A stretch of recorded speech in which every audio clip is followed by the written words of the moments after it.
Nous avons déjà parlé de l'annonce du kérygme et de la nécessité de toujours l'approfondir. Cet épisode en est une occasion. Le pape François porte notre attention sur les répercussions communautaires et sociales du kérygme. Le kérygme possède un contenu inévitablement social. Au cœur même de l'Évangile, il y a la vie communautaire et l'engagement avec les autres. Le contenu de la première annonce a une répercussion morale immédiate dont le centre est la charité.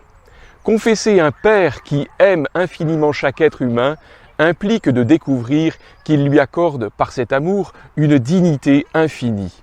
Confesser que le Fils de Dieu a assumé notre chair signifie que chaque personne humaine a été élevée jusqu'au cœur même de Dieu.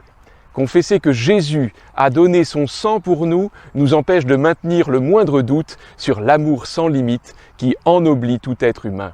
Sa rédemption a une signification sociale parce que dans le Christ, Dieu ne rachète pas seulement l'individu, mais aussi les relations sociales entre les hommes. Confesser que l'Esprit Saint agit en tous implique de reconnaître qu'il cherche à pénétrer dans chaque situation humaine et dans tous les liens sociaux. L'Esprit Saint possède une imagination infinie, précisément de l'Esprit divin qui sait dénouer les nœuds, même les plus complexes et les plus inextricables de l'histoire humaine.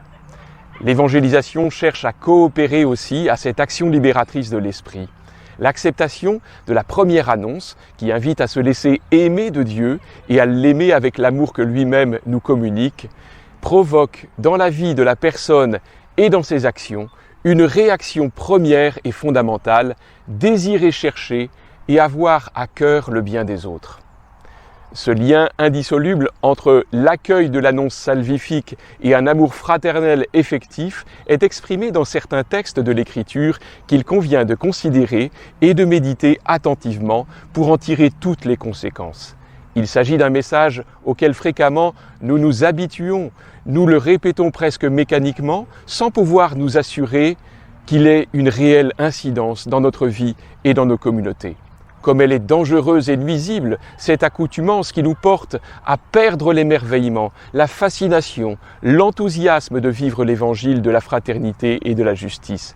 La parole de Dieu enseigne que dans le frère, on trouve le prolongement permanent de l'incarnation pour chacun de nous. Dans la mesure où vous l'avez fait à l'un de ces plus petits de mes frères, c'est à moi que vous l'avez fait. Montrez-vous compatissant comme votre Père est compatissant. Ne jugez pas et vous ne serez pas jugés. Ne condamnez pas et vous ne serez pas condamnés. Remettez et il vous sera remis. Donnez et l'on vous donnera. De la mesure dont vous mesurez, on mesurera pour vous en retour. Ce qu'expriment ces textes, c'est la priorité absolue de la sortie de soi vers le frère, comme un des deux commandements principaux qui fondent toute norme morale et comme le signe le plus clair pour faire le discernement sur un chemin de croissance spirituelle en réponse au don absolument gratuit de Dieu. En conséquence, personne ne peut exiger de nous que nous reléguions la religion dans la secrète intimité des personnes, sans aucune influence sur la vie sociale et nationale, sans se préoccuper de la santé des institutions de la société civile, sans s'exprimer sur les événements qui intéressent les citoyens. Une foi authentique, qui n'est jamais confortable et individualiste, implique toujours un profond désir de changer le monde, de transmettre des valeurs, de laisser quelque chose de meilleur après notre passage sur la terre. Chaque chrétien et chaque communauté sont appelés à être instruments de Dieu pour la libération et la promotion des pauvres, de manière à ce qu'ils puissent s'intégrer pleinement dans la société. Ceci suppose que nous soyons dociles et attentifs à écouter le cri du pauvre et à le secourir. Faire la sourde oreille à ce cri, alors que nous sommes les instruments de Dieu pour écouter le pauvre, nous met en dehors de la volonté du Père et de son projet, parce que ce pauvre en appellerait au Seigneur contre toi et tu serais chargé d'un péché.